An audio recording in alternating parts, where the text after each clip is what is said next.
ఉన్న బంగారాన్ని విడిపించి ఆ రోజు ఆన్లైన్ రేటుకే మేము కొంటాం. Sharma gold company. అసెంబ్లీ ఎన్నికల తర్వాత టీడీపీలో చేరిక జోరు పెరిగింది. రాజకీయాలు రోజుకో రంగులు మారుస్తోంది. ముఖ్యంగా వైసీపీ నుంచి బయటకు వచ్చిన కీలక నేతలు ఒక్కొక్కరుగా టీడీపీలో చేరిపోయారు. చివరికి మాజీ డిప్యూటీ సీఎం ఆళ్ల నాని కూడా సైకిల్ ఎక్కేందుకు సిద్ధమయ్యారంటూ దీంతో ఏలూరు జిల్లా రాజకీయాల్లో ఒక్కసారిగా అలజడి మొదలైంది.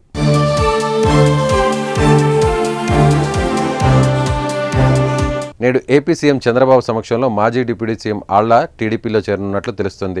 కొద్ది నెలల క్రితం వైసీపీ పార్టీకి పదవులకు రాజీనామా చేసి రాజకీయాలకు దూరంగా ఉంటానంటూ ప్రకటించిన ఆళ్ల నాని తాజా నిర్ణయంతో ఏలూరులో మరోసారి రాజకీయాలు హీటెక్కాయి. ఆళ్ల నాని టీడీపీలో చేరికపై కొంతమంది వైసీపీ టీడీపీ నాయకులు కార్యకర్తలు ఆగ్రహంతో ఉన్నారు. ఆయన జాయినింగ్ ను వ్యతిరేకిస్తూ వాట్సాప్ గ్రూపుల్లో వీడియోలు విడుదల చేశారు. ఈ నేపథ్యంలోనే పార్టీ ముఖ్య నేతలు ఉండవల్లి రావాల్సిందిగా టీడీపీ అధిష్టానం నుంచి పిలుపు అందింది. దీంతో ఏలూరు జిల్లా రాజకీయాల్లో మాజీ డిప్యూటీ సీఎం ఆళ్ల నాని తాజాగా మరోసారి హాట్ టాపిక్గా మారారు.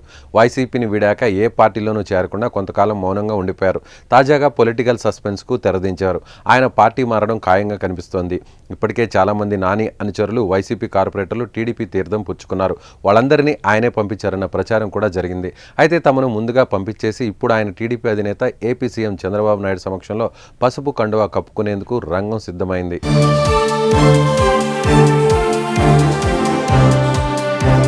ఇక రాజకీయాల్లో అటో ఇటో ఏదో ఒక స్టాండ్ తీసుకోవాలి. కుదిరితే అధికార పక్షం లేదంటే విపక్షం అన్నట్లుగా వ్యవహరించాలి.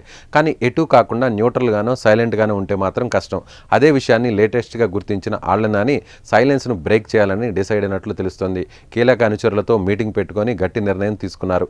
ఇక ఏలూరు అసెంబ్లీ స్థానం నుంచి 4 సార్లు ఎమ్మెల్యేగా గెలిచి మంత్రిగా ఉప ముఖ్యమంత్రిగా పనిచేసిన ఆళ్ల నాని రాష్ట్ర రాజకీయాల్లో చక్రం తిప్పారు. అయితే వైసీపీకి రాజీనామా చేయడం చర్చనీయాంశమైంది.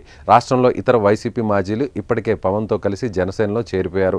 అనంతరం అనుచరులతో సమావేశమై వారి అభిప్రాయాల మేరకు టీడీపీలో చేరేందుకు సిద్ధమయ్యారు ఆళ్ల నాని.